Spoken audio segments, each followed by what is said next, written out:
Keyword the People's Champ. You're now entering the booth. Thank you for joining. Today's topic is going to be Naoya Inoue versus Stephen Fulton and any advantages that Cool Boy Steph may have going into this fight. But before we get started, don't forget to like, comment, and subscribe. We do appreciate your feedback, and we hope that you continue to help our channel grow. All right, so without further delay, let's go ahead and get into it and talk about how Cool Boy Stephen Fulton can find a way to beat the powerful and speedy Naoya Inoue. So, from my perspective, and based on what I've seen through some limited film study as well as just watching the fights generally, always using that inquisitive eye, looking for different things that fighters are doing and how they match up against others, I've come up with a couple of things that are going to help Stephen Fulton win this fight. First of all, his ability to use footwork and slickness can prove to be a problem for Inoue because up to this point, Inoue hasn't seen someone in the ring under the lights that can be as slick and offensive as Fulton can be and really hard to hit. Why is that important?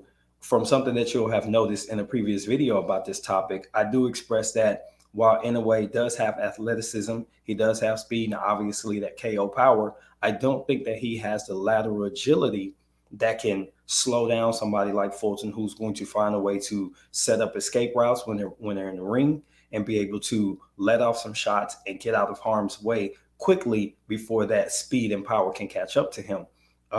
This might frustrate Inoue, and this might be something that if the fight goes on long enough, we don't know how he's going to respond to Fulton giving him different angles and views that he's not used to seeing on a regular basis. A key factor for this is going to be, what do the Monsters sparring partners work like in training during the camp for this fight? He's got to bring in guys that he's probably never seen before, and he needs to take his lumps. Now, this is obviously a focus on what Fulton would do in the ring, and I think that he needs to look at some fast power punchers who bring power through speed, not through sheer strength, because that's the combination that I think is important for Nauya's offense. Is his delivery system is so elite.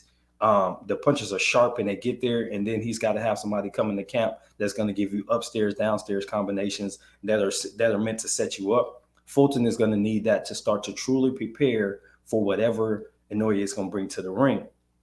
Now, as far as Fulton's advantages, again, I pointed to footwork because I think he has subtle but effective footwork to where he knows when to shuffle properly. Occasionally, he does back himself onto the ropes, which could get him in trouble against a power puncher. However, he doesn't do it that often. And the only thing he really needs to worry about the most is not getting into exchanges that put him at a disadvantage, because shot for shot, I don't know that he's going to deliver a bigger blow than Inoue does in the 50-50 exchanges. So I think he should avoid those things unless absolutely necessary, or maybe late in the fight where he can see that the Monster's visibly gassing out. Then maybe, you could stand there and trade because the steam is coming off the shots. The hands aren't moving as fast. And that's where I think something that's underrated about Fulton's game is his defense. I think the way he's able to roll with shots, he doesn't absorb a lot of blows. Some people reflect on the Figueroa fight and they say, hey,